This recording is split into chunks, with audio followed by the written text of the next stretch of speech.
여러분 안녕하십니까? 벌써 2020년 6월 26일이고요. 어제가 6월 25일 6.25 기념날이었죠. 그래서 70주년이었던 행사가 있었던 것 같고요. 우리나라를 위해서 희생했던 그분들을 위해서 한 번쯤은 생각할 수 있는 시간을 가져봤으면 좋겠습니다.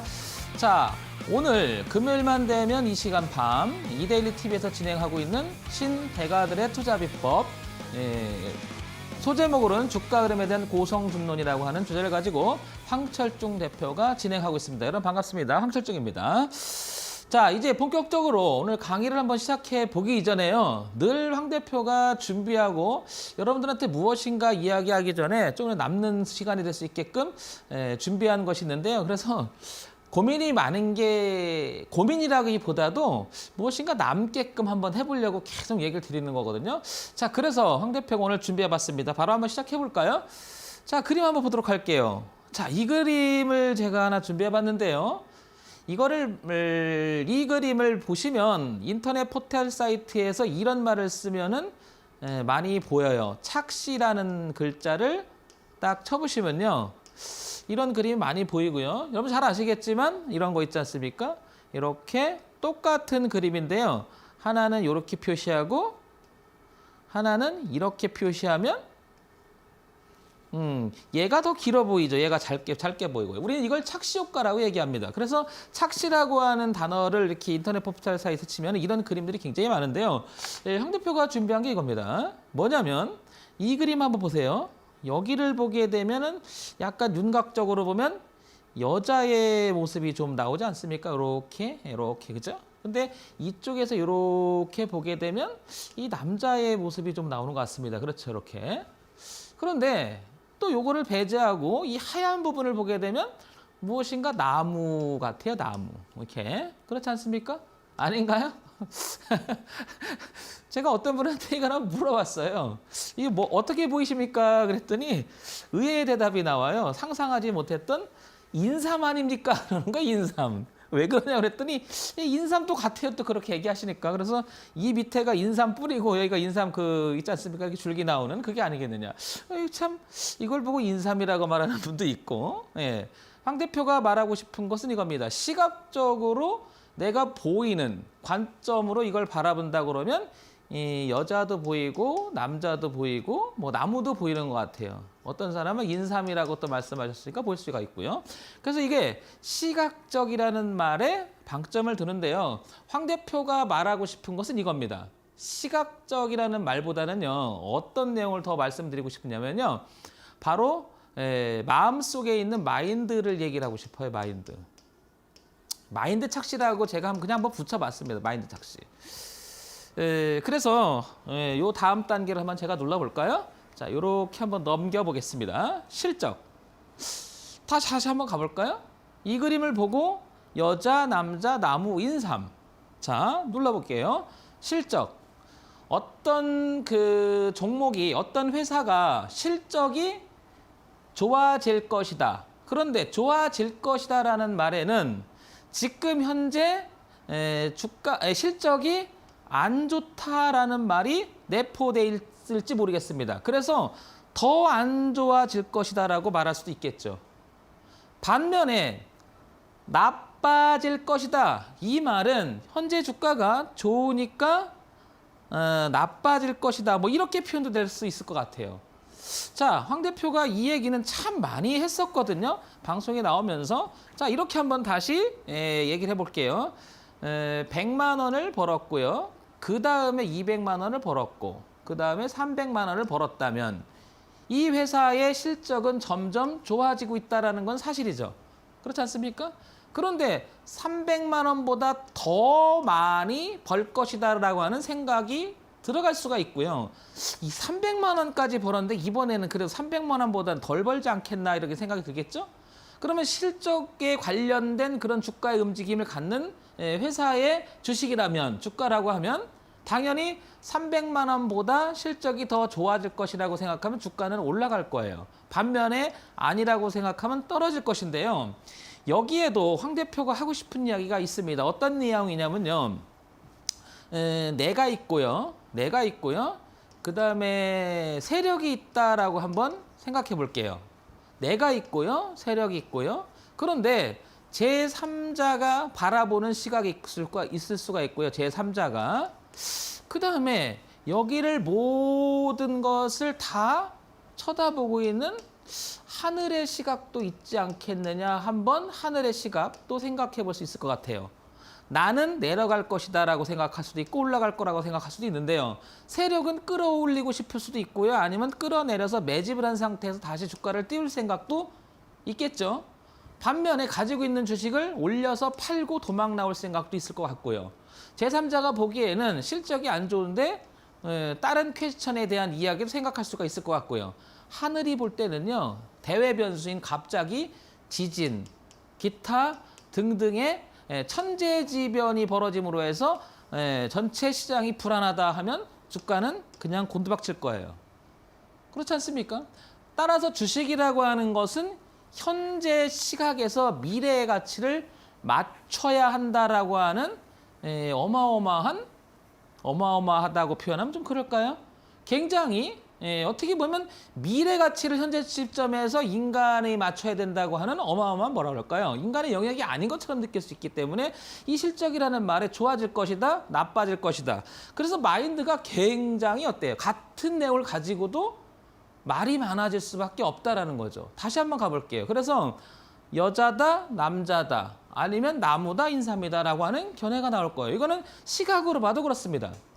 자, 그래서 어떤 내용을 봐더라도 실적을 보고 좋아질 것이다, 더 나빠질 것이다 라고 하는 굉장히 많은 견해가 생길 수밖에 없지 않습니까? 이렇게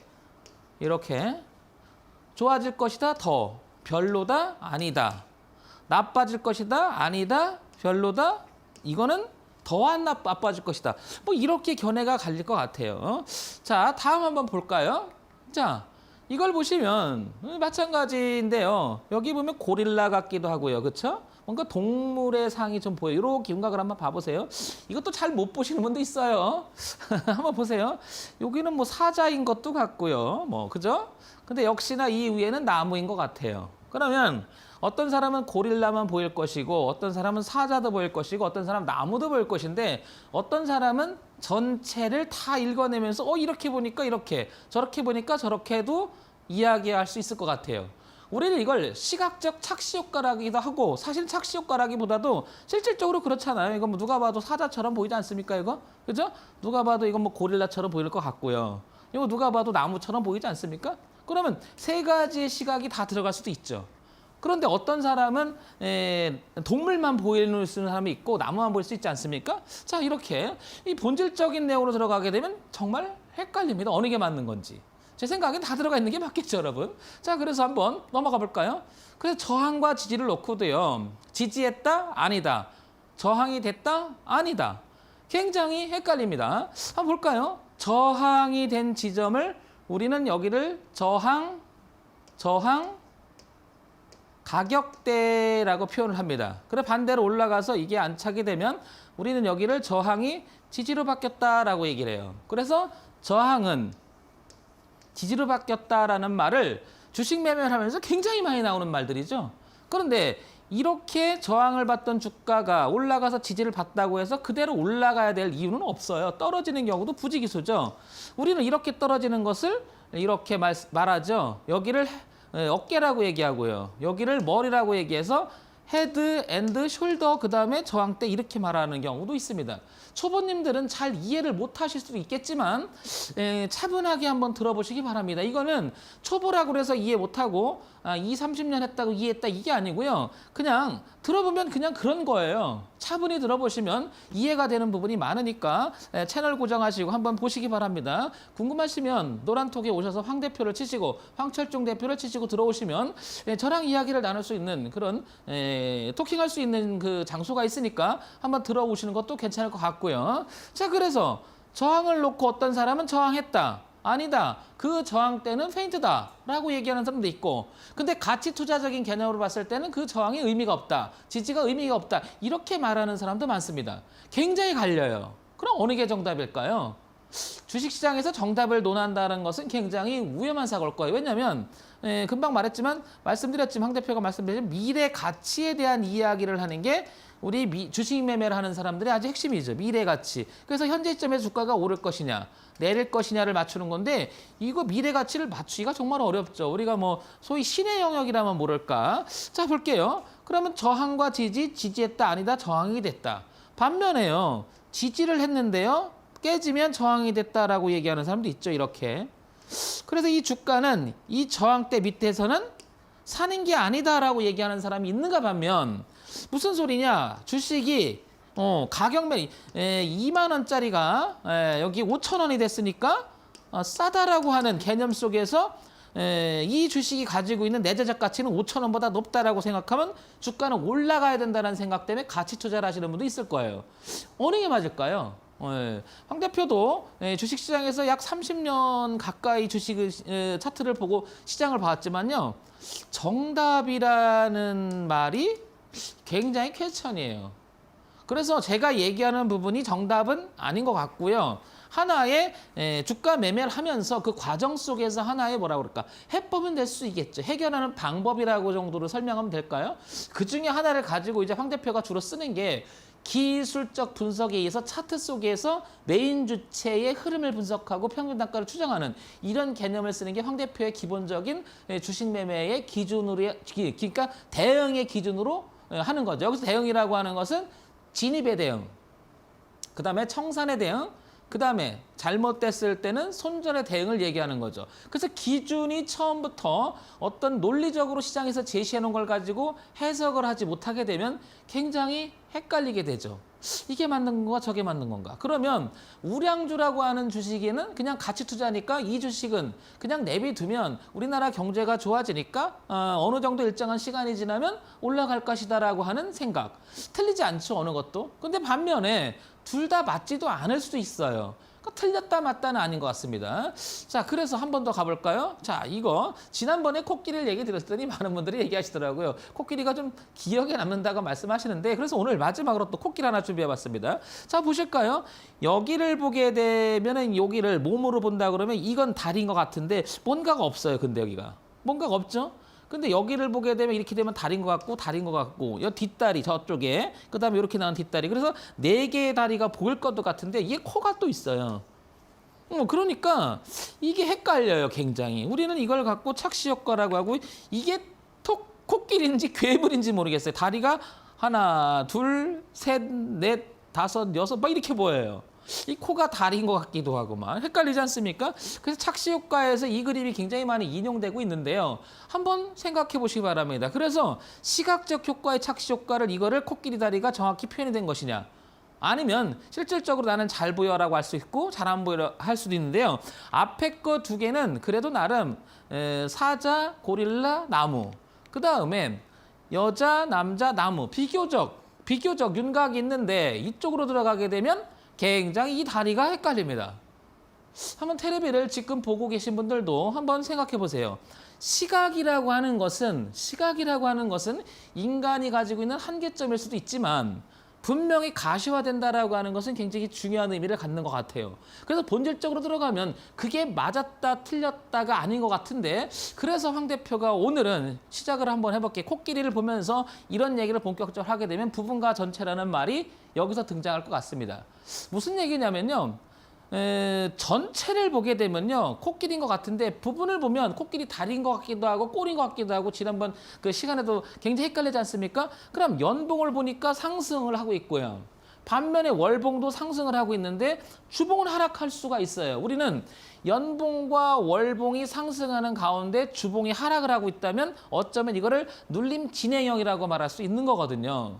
반면에 일봉도 하락을 하고 일봉도 하락을 같이 한다 그러면 연봉, 월봉은 전체적으로 올라가고 있는데 주봉과 일봉은 내려가고 있다는 생각이 드는 거죠. 그러면 월봉과 이게 월봉과 연봉인의 흐름이라고 한다면 이 주가의 흐름을 이렇게 가서 이렇게 꺾는데 이 꺾는 지점이 주단이라든지 1단이었을 때는 이게 내려온다고 그러면 이 부분을 보게 되면 하락이라는 말을 쓰겠지만 이 전체의 흐름을 본다고 그러면 월봉과 연봉은 상승이다라는 말을 우리는 쓰기도 합니다. 그러면 여러분 보세요. 기준에 따라서 부분적인 기준이냐, 예? 전체적인 기준이냐에 따라서 대응이라고 하는 부분을 생각해 본다면 굉장히 조심스러워지는 거죠. 그래서 단지 이 주가가 오릅니까 내립니까 라고 얘기할 때는 기준이라고 하는 기본적인 대응의 기준이 없으면 오른다 내린다라는 말을 함부로 하기가 굉장히 퀘스천이 찍힌다는 거죠. 지금 황 대표가 얘기하는 부분은 아마도 주식시장 처음 들어오셨거나 초보분들한테는 생소하다, 너무 이상하다라고 얘기할 수 있을 것 같아요. 물론 주식시장에 오래 하셨던 분들도 지금 황 대표가 얘기하는 것을 뭔 소리 하는 거야 라고 하실 수도 있고요. 황 대표는 계속 강조합니다. 연봉, 월봉, 주봉, 일봉, 분봉을 동시에 봐라. 그래서 동시에 함께 한 번에 보라는 말을 정말 많이 씁니다. 동시에 함께 한 번에 연, 월, 주, 일, 분. 어쩌면 다른 개념으로 또 볼 수 있으면 전부 다 봐라. 이 얘기를 합니다. 그래서 부분과 전체의 조화는 굉장히 의미가 있지 않겠느라고 얘기 드리는 거고요. 요건 좀 추상적이지 않습니까? 그래서 황 대표가 이제 본격적으로 강의 시작합니다.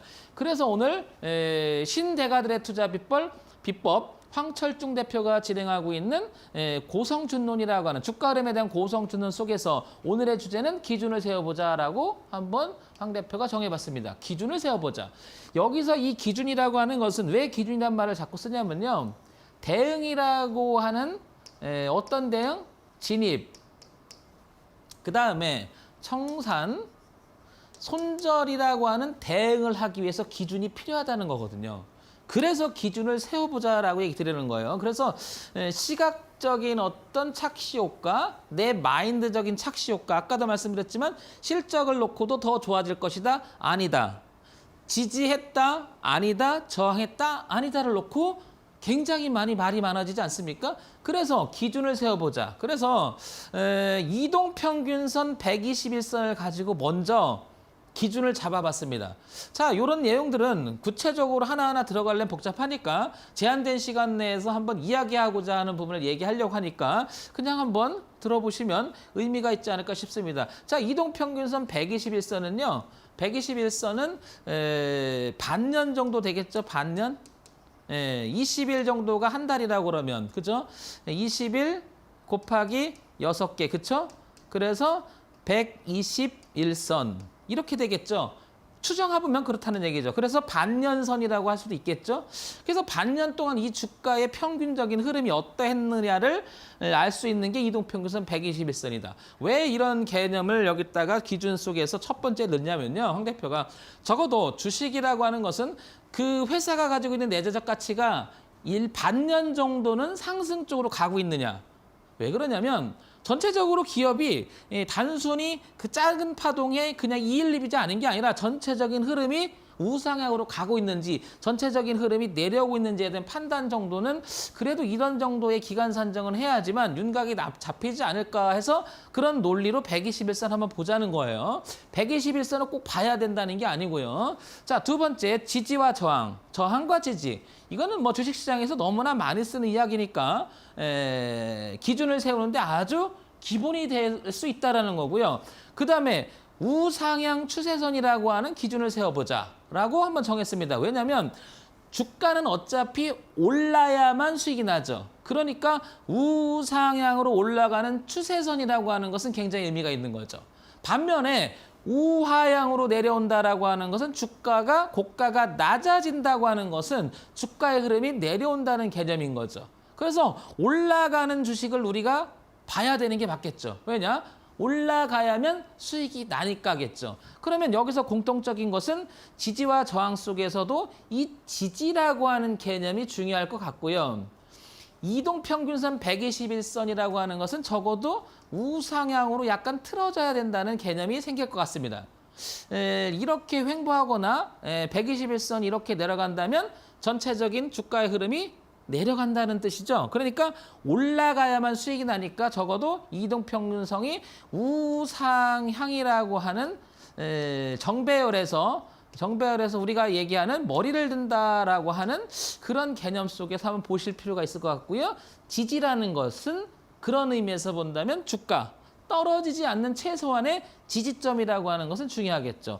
우상향이라고 하는 것은 당연히 주가의 흐름은 저점이 높아져야 한다는 기본적인 생각이 들어가 있을 것 같고요. 물론 이런 생각들은 다 동일한 생각들이에요. 따로따로가 아니고요. 그런데 차트에서 표현이 돼 있는 것을 내가 기준을 세우기 위해서는 어떻게 그림을 그리고 생각하고 논리를 펼쳐보려고 하는 부분에서는 이 부분은 따로따로 생각해 볼 필요가 있을 것 같습니다. 그런 다음에 변곡이라고 하는 것을 한번 생각해 볼 수가 있을 것 같아요. 이 변곡이라고 하는 것은 결국 고점이 낮아지거나 주가가 내려오다가 턴에서 올라가는, 즉 상승 변곡을 의미하겠죠. 그래서 전체적으로 기준을 세워보자라고 했을 때 주식이라고 하는 것은 결국 우상향으로 가는 주식이어야 된다는 거죠.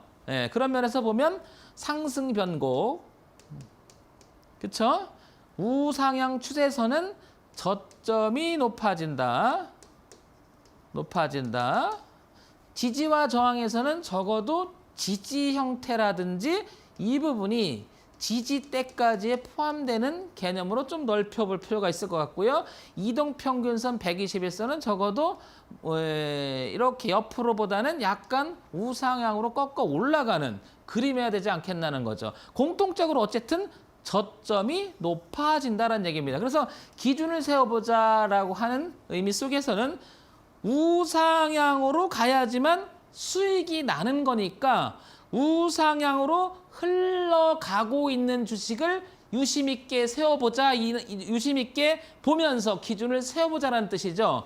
자, 요렇쯤 되면 이제 정리가 조금 됐을 것이라고 생각되는데요. 자, 이론 속에서 이제 실질적으로 종목을 보면서 지금 황 대표가 설명하고 있는 주가의 흐름이 예를 들면 어떻게 흘러가고 있는지를 한번 이제부터 봐보도록 할게요. 자, 봅니다. 첫 번째 종목입니다. 자, 이 종목은 뭔지를 모르겠는데요. 한번 볼까요? KG 동부제철인 것 같아요. 자, 보시면 여기 보면 요게 5일선이고요. 요게 11선이고요. 요게 21선이고 요게 61선이고 요 두꺼운 거 있지 않습니까? 요렇게 회색이고 요게 121선이에요. 121선입니다. 뭐 웬만하시는 분들은 뭐 이런 정도는 아실 거라고 봐요. 자, 그래서 먼저 121선이 내려오던 흐름이 이제 머리를 들고 약간 이렇게 높아지려고 하고 있지 않습니까? 이렇게. 그렇죠. 그래서 머리를 살짝 들린다. 그렇다면 주가를 한번 보세요. 옆으로 계속 기던 주가의 흐름이 이제 무엇인가 여기서 거래를 동반하면서 전체적으로 자꾸 위쪽에서 파동을 치고 있다는 것을 한눈에 알 수 있습니다. 자, 그런데 여기서 그러면 실질적으로 이 주식이 위로, 그러니까 상승으로 더 갈지 내려갈지는 몰라요. 알 수는 없지 않습니까? 그런데 흐름 속에서 추정을 한번 해보는 거죠, 우리가. 자, 그래서 기준을 세워보자. 두 번째 한번 제가 황 대표가 넘어가 보도록 할까요? 자, 이렇게 되면 지지와 저항점이라고 하는 기본적으로 저항선 있었죠? 저항한 부분 있었고요. 그 다음에 흐름 속에서 저항 있었죠? 자, 그런 주가가 저항하다가 갑자기 여기서부터 거래가 동반하면서 돌파시킵니다. 이렇게. 그리고 봤더니 역시 거래가 이제 많아지기 시작한 지점이 여기죠. 그래서 저항이라고 하는 부분이 이제는 지지로 바뀔 확률이 굉장히 높아졌다는 거죠. 자, 이 주가의 흐름을 나도 보고 상대도 보고 여기서 상대라고 하는 건 세력도 보고 세력뿐만 아니라 이 주식을 바라보는 제3자도 바라볼 것이고요. 아까 말씀드렸더니 하늘의 시각도 있을 것이라는 거죠. 천재지변이나 기타 정도 문제가 생겨버린 이 주가는 대세를 이기지 못하고 같이 동반해서 하락을 하게 될 거예요. 그러니까 시각도 나, 상대, 세력, 제3자, 하늘의 시각까지 확대해보면 어느 누구도 주식 참여를 하는 사람들 입장에서는 자유로울 수가 없다.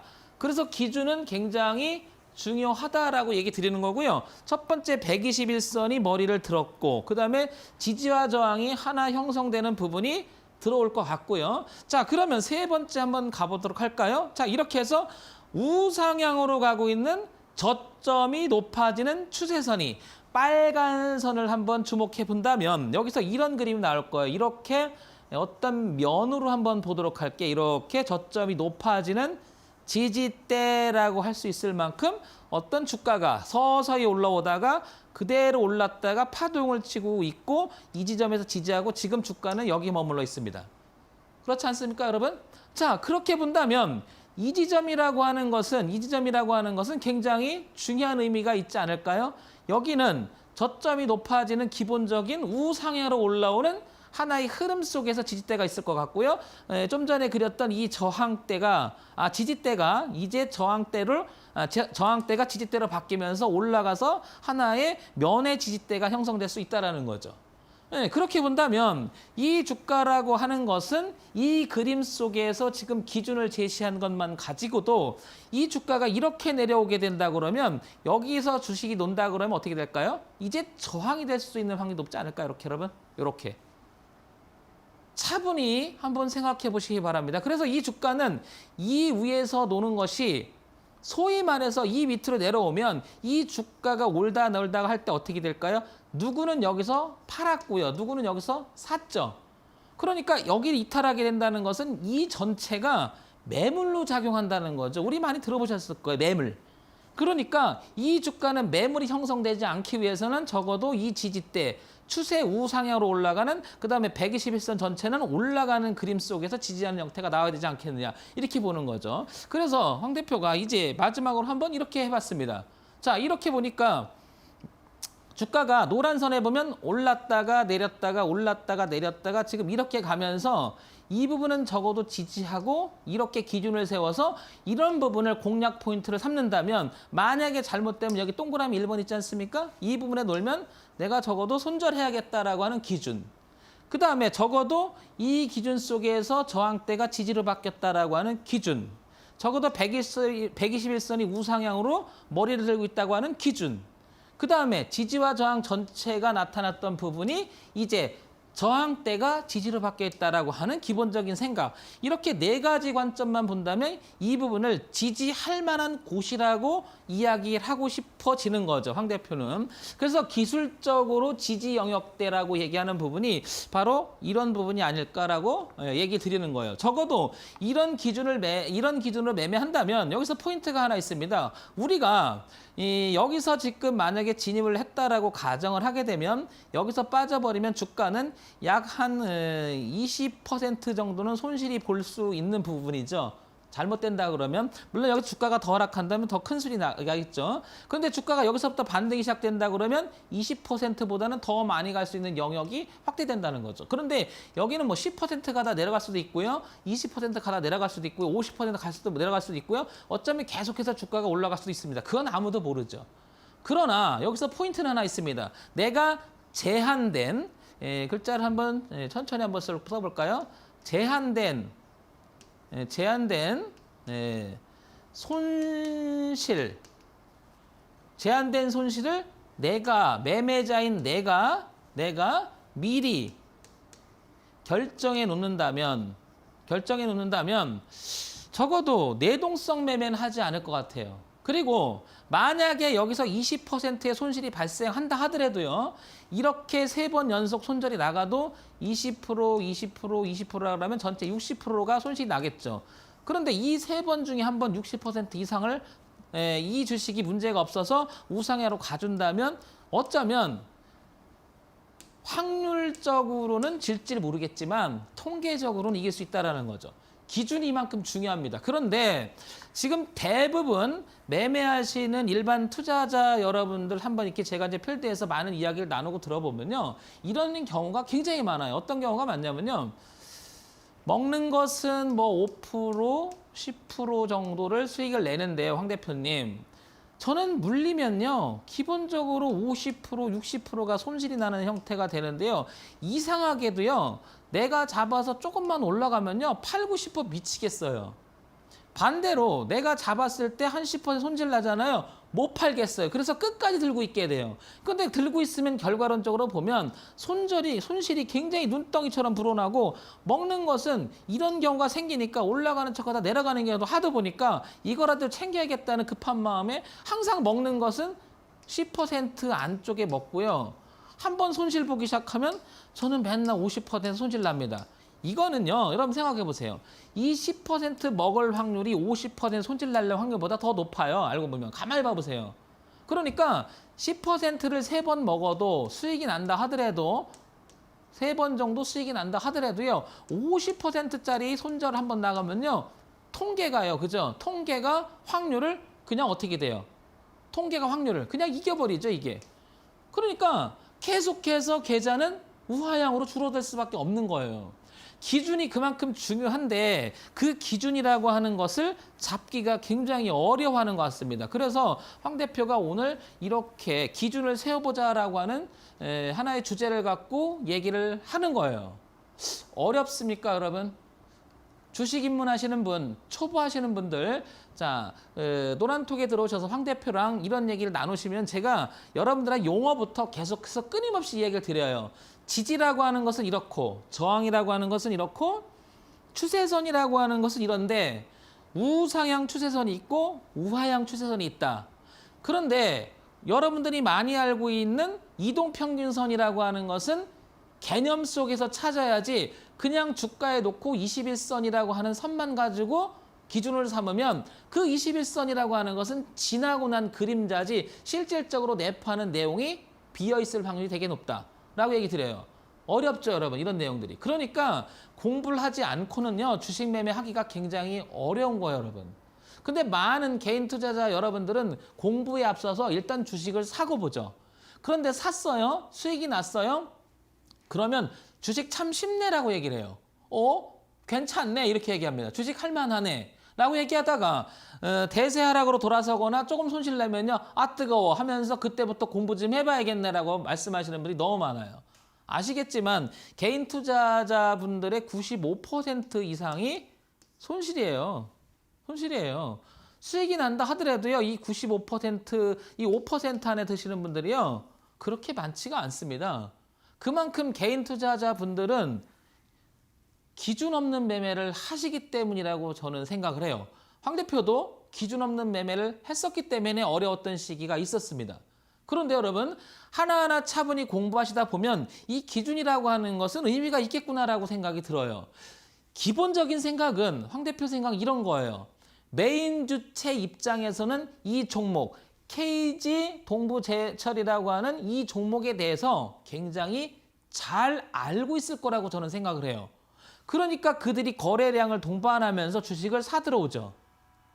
이 내용이 없이는 그들도 함부로 움직이지 않을 거예요. 그렇기 때문에 차트 속에서 내재되어 있는 내용들은 실질적으로 주가의 가치를 말해주는 경우가 굉장히 많다라는 거예요. 그러니까 우리가 기본적 분석이라고 얘기를 해요. 기본적 분석은 뭐냐면 그 회사가 가지고 있는 내재적 가치, 즉 실적이 어떻고 전망이 어떻고 이익성이 어떻고 안정성이 어떻고 퍼가 어떻고 뭐 유보율이 어떻고 부채가 어떻고 영업이익이 어떻고 마진율이 어떻고 이런 기타 등등을 포함하는 게 기본적 분석이라고 얘기를 해요. 그런데 주가의 흐름을 차트 속에서 하나하나 표현해 놓은 게 봉으로 표현되어 있는 이런 부분들, 이런 것을 기술적 분석이라고 얘기를 해요, 우리는. 그런데 저는 황 대표 생각은 이런 거예요. 기술적 분석에는 이미 기본적 분석이 포함될 가능성이 굉장히 높다라는 거예요. 그러면 기본적 분석은 기술적 분석보다 떨어지는 매매 기법이냐? 그게 아니에요. 좋다, 나쁘다, 정답을 찾는 기준이 아닌 거예요. 자, 보세요. 주가라고 하는 것은요. 어떤 회사의 대표이사, 즉 그 주식을 가장 많이 갖고 있는 사람, 경영권 방어를 위해서 주가를 가장 많이 갖고 계신 대주주라고 하죠. 플러스 뭐가 있어요? 기타 이해인이라고 하는 부분이 있어요. 그 이해는 뭘까요? 가족들, 그 다음에 지인들, 뭐 친구라든지 굉장히 가까운 사람들. 그래서 대주주 플러스 항상 기타 이해인이라고 하는 표현을 써요. 그럼 그들은 경영권 방어를 위해서 기본적인 주식을 갖고 있겠죠. 그런데 이런 사람들이 이 회사에 도저히 이제 시기가 내가 갖고 있는 회사가 아니다 싶으면 던질 수도 있는 거예요. 그렇지 않습니까? 그런데 그런 내용을 하기 위해서는 공시도 해야 되고 여러 가지를 해야 되는데 그렇게 하면은 그 주식이 폭락할 수도 있죠. 그래서 우리는 이걸 뭐라고 했냐? 미공시됐다고 얘기를 하는 거예요. 내용은 있는데 미공시된 거죠. 그래서 미공시 내용을 가지고 주가 조작을 하게 되면 나중에 조사를 하게 되면 문제가 생기는 거 아닙니까? 근데 그걸 모르는 상태에서 개미 투자자들이 주식을 그냥 사버립니다. 그러면 기술적 분석으로도 그게 안 통해요. 알고 보면. 그렇죠. 그러니까 황 대표가 지금 하고 있는 기술적 분석이 잘 맞느냐? 아닐 수 있는 확률도 되게 높은 거예요. 황 대표가 얘기하고 싶은 것은 기준에 의해서 내가 매매를 했을 때 그걸 큰 손실을 막을 수 있다라고 하는 강력한 대응적 전략이 생기기 때문에 기술적 분석은 굉장히 의미 있다고 보는 거예요. 그렇기 때문에 내재적 가치를 이해할 때는 우상향으로 가는 주식은 의미가 크다라고 하는 기본적인 대전제의 논리가 들어가는 거고요. 우하향으로 내려간다는 것은 이 주가를 누가 던진다는 뜻도 있지만 관리를 하지 않는다. 아니 문제가 있으니까 내재적 가치가 소멸하고 있다라고 하는 기술적 분석을 통해서 우리가 느낄 수도 있다라는 거죠. 지나고 나야 합니다. 알 수 없어요, 이 내용은. 자, 주식 매매를 조금 하신 분들은 지금 황 대표가 설명하는 기술적 분석, 기본적 분석, 이 내용이 맞다 틀리다가 아니라는 것도 알고 계십니다. 모든 분들이. 그래서 병행해야 된다라는 게 맞아요. 그러면 요즘에 거래소에서 보시면 아시겠지만 의약품이 잘 가죠. 의약품. 그죠? 그 다음에 코스닥 시장으로 가게 되면 제약.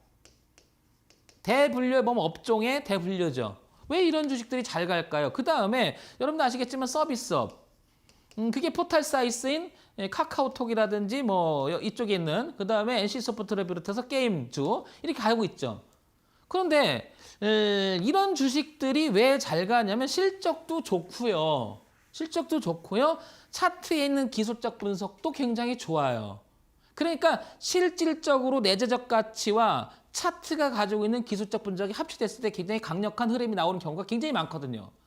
그래서 기술적 분석과 기본적 분석은 병행해서 공부해야 되는 게 맞아요.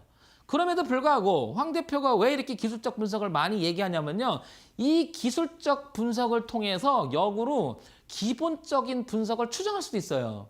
무슨 얘기냐면요. 어떤 주가가 일정한 흐름 속에서 이렇게 수렴하는 형태에서 이렇게 머리를 들기 시작하면요. 이 주식은 모았을 확률이 높다라고 하는 대전제가 들어가는 거예요. 왜 그럴까요? 누가 알게 모르게 주식을 사 모으죠. 여러분도 아시겠지만 이거를 매집이라고 얘기하는 거죠. 그래 매집에 대해서 황 대표도 또 강의를 했지 않습니까? 그러면 나중에 보게 되면 여기서 소식이 터져서 뉴스가 나오면서 어떤 내용이 팡 등장해 주가가 폭등하는 경우가 정말 많습니다. 그러면 이런 부분들은 왜 알려지지 않을까요? 왜 알려지지 않을까요? 발표를 앞두고 어떤 내용이 있는데 이미 돈 많고 그 주식을 잘 알고 있는 세력들은 이 내용을 벌써 포함하고 있겠죠. 우리가 주식을 너무 아름답게 상식선에서 생각한다면요. 주가 조작이라고 하는 부분이 있을 수가 없고 미공시 거래를 얘기하면서 내부자 거래 뭐 이런 내용은 있을 수가 없어야 돼요. 근데 사실 알고 보면 세력이라든지 기타 등등 주가를 움직인다는 힘은 과연 우리가 아름답게 생각하는 부분만 가지고 움직이지 않은 부분도 굉장히 많을 거라는 얘기죠. 황 대표가 지금 방송에 나와서 얘기하는 건 굉장히 조심스러운 말인데요. 그래도 한번 주가라고 하는 것은 어떤 내재적 가치에서 움직이는지를 한번 생각해 볼 필요가 있다고 생각해요. 하나 예를 들면 5% 공시율이라고 한번 따져보면요. 여러분 보세요. 5.1%면 이거 공시 위반이죠. 그런데 4.9면 4.9면 괜찮다라고 얘기하는 거죠. 그럼 생각해 보세요. 이게 맞아요. 이게 맞아요. 이게 맞아요. 제가 보기엔 비슷해요. 별로 큰 차이는 없어요. 그러나 제도적으로 봤을 때는 어떤 세력 입장에서는 5% 공시를 넘어가지 않을 수도 있다는 거죠. 왜? 4.99나 5.2나 비슷할 것 같은데 저 같으면 열리할 거라는 거죠. 우리는 이걸 가지고 뭐라고 얘기하느냐. 법을 어떻게 했다고 얘기해? 편법을 썼다. 법을 약간 이렇게 법꾸라지라고 그럴까요? 제도꾸라지라고 할까요? 뭐 그런 내용 있지 않습니까? 그러니까 시장을 움직이는 주체 입장에서도 그게 틀리지 않을 거예요. 그렇지 않습니까? 세상에 알려지는 내용이라고 하는 것은 비밀이 될 수가 없는 거죠. 우리가 그걸 공공연한 비밀이라고 얘기하는 하는 거죠. 그럼 공공연한 비밀이라고 하는 것은 어떤 소식이 내 귀에 들어왔다. 세상은 다 아는 거죠. 다 아는 거죠. 그런데 주가가 좋대, 실적이 좋대, 내 귀에 들어왔어요. 세상은 다 안다니까요. 근데 왜 자꾸 주식이 내려? 더 올라가지 않을 거라고 하는 이 주식을 너무나 잘 알고 있는 내재적 가치를 너무 잘 알고 있는 세력 입장에서는 던져버릴 수도 있는 거죠. 이런 걸 생각해 볼 필요가 있다라는 겁니다. 자, 그래서 황 대표가 이제 이어서 한번 또 봐볼까요? 자, 이거 한번 볼게요. 121선 있고요. 넘어가 볼까요? 자, 지지와 저항이 보일 거예요. 넘어가 볼까요?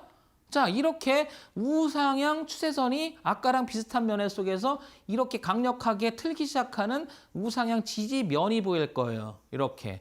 그러면 이 주식은 적어도 여기서는 턴에서 넘어가야지만 여기를 올랐다 내려서, 즉 눌림이라고 하는 말을 많이 들었을 거예요. 그래서 눌림을 주고 다시 턴하는 기점을 우리는 여기를 지지대라고 얘기하는 거 아닙니까? 그러면 적어도 이런 기준에 의해서 매매하게 된다면 내려면 손실, 손절, 아니면 여기서 지지해서 올라간다면 생각보다 수익이 잘 나는 경우가 정말 많습니다.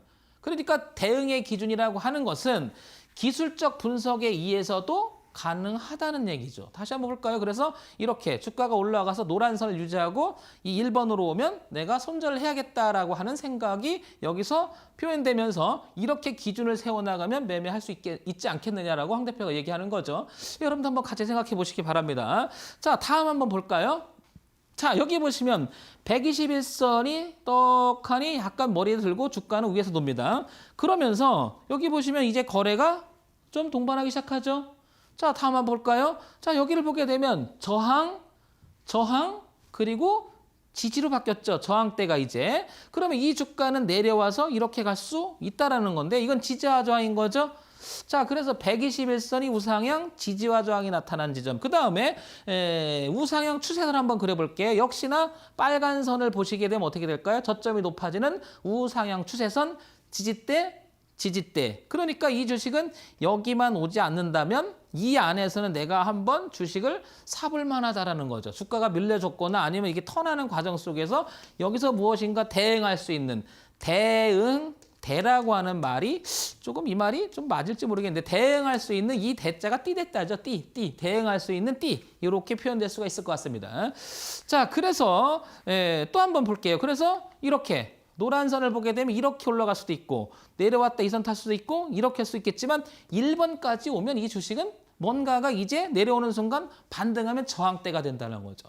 그래서 지지대가 저항대로 바뀐다면 1번 영역까지 온다고 하면 이 주식은 뭔가가 문제 있다라고 하는 어떤 기준이 세워지는 거죠. 그렇게 대응의 기준을 세워보자가 오늘 주제였고 코끼리도 얘기 나오고 아까 그 원숭이도 고릴라도 나오고 사람 모습 나오고 여자도 나오고 그런 면에서 보면 시각적 착시 효과와 우리가 마인드적 착시 효과를 어떻게 내가 극복하기 위해서는 이렇게 가시화되고 눈에 보이는 기준이 있어야 되지 않겠느냐라고 황 대표가 얘기하는 겁니다. 오늘 강의의 아주 내용 중에서도 전체를 뭐라 그럴까 모아보면 정리를 보면 그렇다는 내용이죠. 다시 한번 가볼게요. 다른 종목을. 자, 보시면 역시 121선이 우상향으로 갑니다. 자, 여기서 한번 시도를 했었어요. 이 주식은. 그죠? 자, 거래대가 잠 줄다가 다시 한번 시작하면서 부드럽게 121선이 우상향으로 탑니다.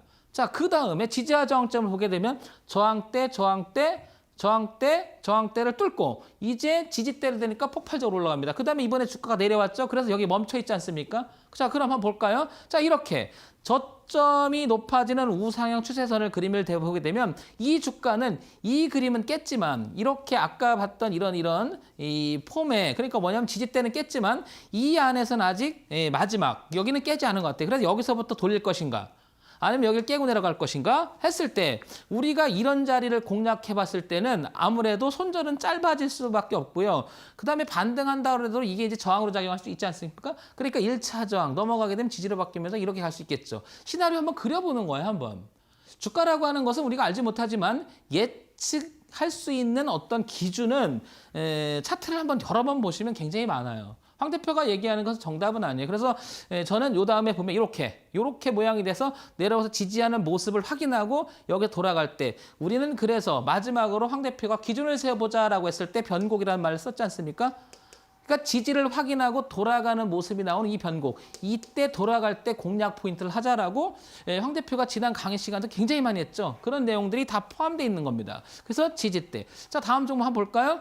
자연스럽게 121선이 우상향으로 틀고요. 그 다음에 여기서 지지와 저항 한번 찾아본다면 그냥 눈에 봐도 이제 딱 보이죠? 이렇게 지지와 저항대 형성될 것 같고요.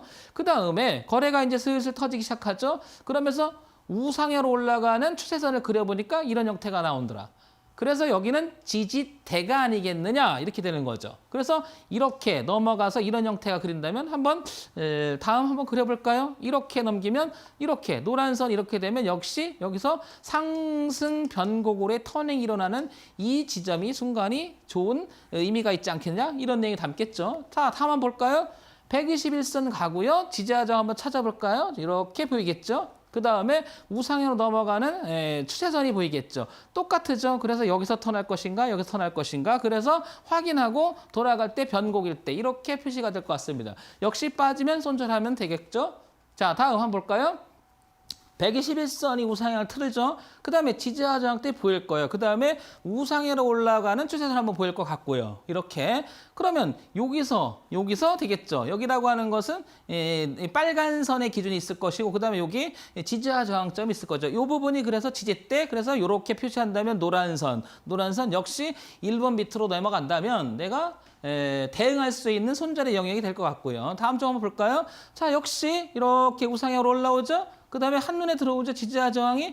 그 다음에 이제 안 봐도 알겠죠. 이렇게 추세는 그어지겠죠. 당연히. 예, 이렇게 그어지겠죠. 그러니까 1차, 2차 지지대는 이렇게 될 것이고 이렇게 되겠죠. 그래서 다음 넘어가게 되면 이런 그림이 나올 겁니다. 자연스럽게. 역시 1번으로 빠지게 되면 이제 넘어갈 때 저항대가 생기니까 지지하지 못했다라고 판단될 수 있는 거고요. 다음 한번 보겠습니다. 자, 여기 보시면 121선이 쭉 퍼졌다가 그 다음에 지지와 저항을 한눈에 딱 들어올 것 같고요. 그 다음에 거래가 터지면서 이제 여기가 지지대 형성될 거죠.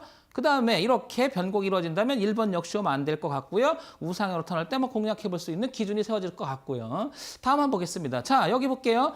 121선이 올라가고요. 그 다음에 안 봐도 알겠죠. 이제 이렇게 지지점이 형성될 것 같고요. 지지와 저항이. 그 다음에 전체적으로 이렇게 우상향으로 오른 추세선이 그려질 것 같고요. 여기가 지지대. 그래서 노란 선이 또 만들어지겠죠. 이런 모양이 형성되면 공략해 볼 수 있겠다. 그 다음에 0번은 이제 우리가 손절할 수 있겠다. 이런 얘기 되겠죠. 하나 더 볼까요? 자, 우상향으로 쭉 올라가죠. 자, 지지와 저항 한번 표시해 볼까요? 가까운 데는 여기겠죠. 그 다음에 추세선 그려지겠죠. 그래서 1차, 2차가 되겠죠. 이렇게. 빠지면 손절해야 된다는 내용이 그대로 똑같은 내용이 반복됨을 알 수 있습니다. 하나 더 볼까요? 자, 이렇게 되면 121선 이제 머리를 듭니다. 거래량 터지죠. 그 다음에 쭉 보시면 이제 지지와 저항이 한눈에 들어올 거예요. 그 다음에 우상향으로 올라오면 추세선 한번 그려볼까요? 이렇게 그려질 거고요. 지지대가 형성되겠죠. 이렇게. 그래서 1번 오면 안 되겠죠. 다음 하나 더 볼게요. 자, 이렇게 전체적으로 121선 그려지고요. 이렇게 그려지는 게 중간에 지지와 저항대 하나 형성될 것 같고요. 우상향으로 추세선을 그려질 것 같아요. 그래서 여기가 강력한 지지대 깨지면 안 되겠죠. 이렇게. 자, 다음 한번 보겠습니다. 자, 121선이 자연스럽게, 그 다음에 지지와 저항이 자연스럽게, 그 다음에 우상향으로 올라가는 선들이 자연스럽게 이 자리가 지지대, 그 다음에 깨지면 안 되겠죠. 자, 다음 한번 볼까요? 자, 전체적으로 보게 되면 121선, 지지와 저항이 이렇게 그려질 것 같고요. 이렇게 깨졌다는 것은 1차 추세선은 깨졌습니다. 2차 추세선을 만나는 선이 여기쯤 되겠죠. 그래서 지지대는 여기 형성될 거라는 거죠. 그래서 이 자리를 한번 기다렸다가 변곡일 때 한번 공략 포인트를 잡는 대응점. 다음 한번 볼까요? 121선, 그 다음에 지지와 저항, 그 다음에 우상향으로 오는 추세선, 그러니까 여기를 지지대 형성될 수 있고 빠져버리면 저항대가 형성되는 지점은 오면 안 된다. 이렇게 될 수 있겠죠? 자, 하나 더 볼까요? 자, 전체적으로 한번 쭉 볼게요. 121선이 머리 들고요. 거래 좀 터지고요. 그 다음에 지지와 저항이 그대로 뚜렷하게 나타나고 우상향으로 오는 추세선이 그대로 보입니다. 역시 지지대. 그렇죠? 빠지면 손절. 한번 생각해 볼 수 있겠죠? 자, 전체적으로 121선.